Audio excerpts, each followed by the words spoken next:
Ассалаумағалейкум қазақ елі, отандастар, жерлестер, туыстар, бауырлар.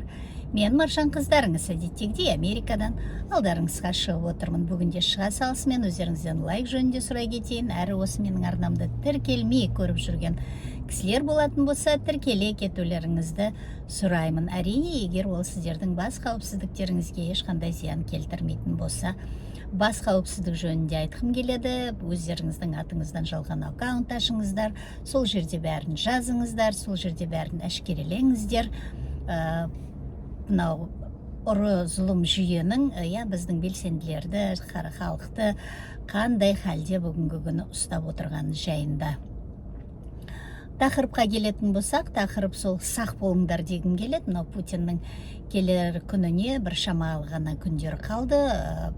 Сол жағынан тағы да ескерткім келеді. Бұл жайдан жай келе жатырған жоқ, өзі келе жатырғаннан кейін бұл қанды қол Путин қандай өзгерістер Қазақстанды күтетін, осы данақ біле беріңіздер.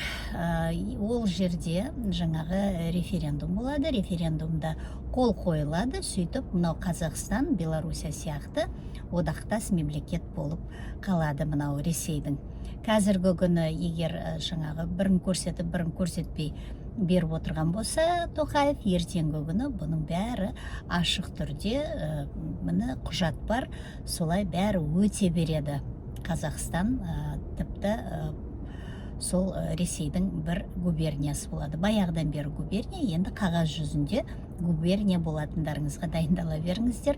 Әсіресе мынау ұлдарыңызға абай болыңыздар. Әскердегі анау сол жақтан кәрістерді алып келіп жатқан Путин мынау қазір шекараның жанынан біздің қазақтарды сол жаққа тартады. Қазақтың балдары о жақта өліп жатқанын көріп отырсыздар. Ресейдің де ұлдары өлді. Қаншама беттерін жаңағы балдардың көрсетті. Видеоны шалсаңыздар, мынау интернетте толып жүр.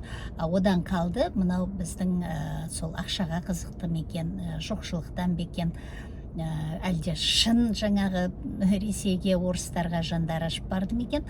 Біздің ұлдардың да өлімі өте көп, соның өлігін ала алмай жүрген ата-аналар өте көп, жылап еңіреп жүрген. Міне сол жағынан сақ болыңыздар, ұлдарыңызға ауыз салады. Бұрында да мынау неде военкоматтарға сүйреп, даладан сүйреп, отырған жерінен сүйреп апарып жатқан, сол күшейіп жатыр. Сол жағынан сақ болып отырыңыздар, абай болыңыздар, ойланыңыздар.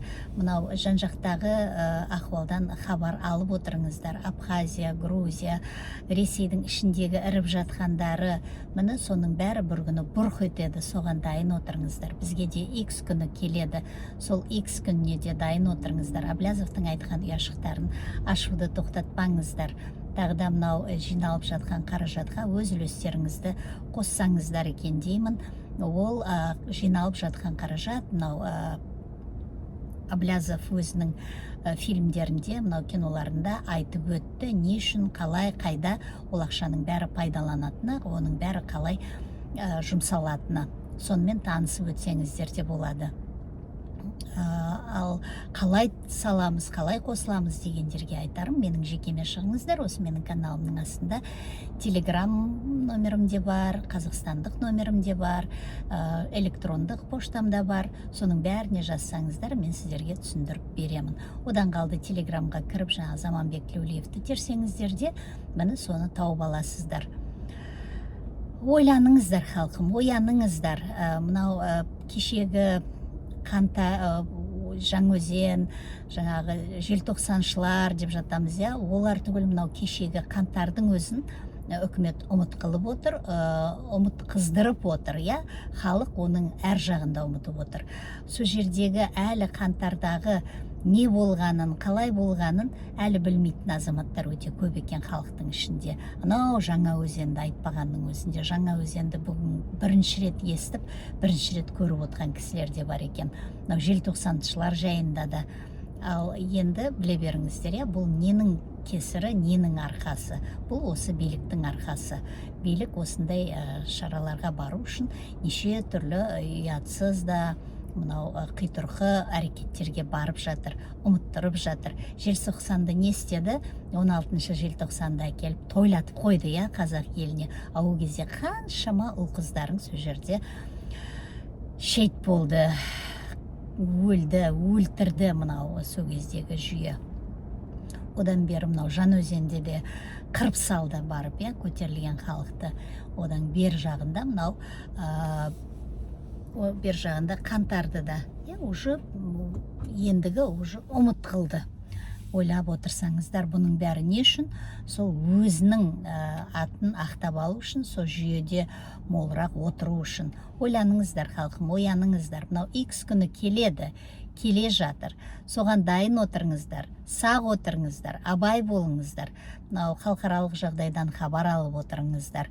ақш-тың Украинаға берген рұқсатын естідіңіздер, иә, мынау ұзақтыққа ататын снарядтармен.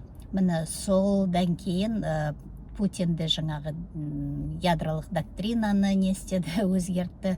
Ол жерде жаңағы егерде жаңағы Ресейдің соғысып атқан елінде ядролық қару-жарақ жоқ болса да, бірақ басқа мемлекет, көмектесіп отырған мемлекет қару-жарағы, ядролық қару-жарағы болатын болса, бізде сол ядролық қару-жарақты пайдаланамыз деді. Бірақ оның жаны тәтті, Құдай бетін әрмен қылсын. Міне 3-ші дүниежүзілік соғыс басталайын деп тұрған сөз. Сол үшін абай болыңыздар, халқым, сақ болыңыздар.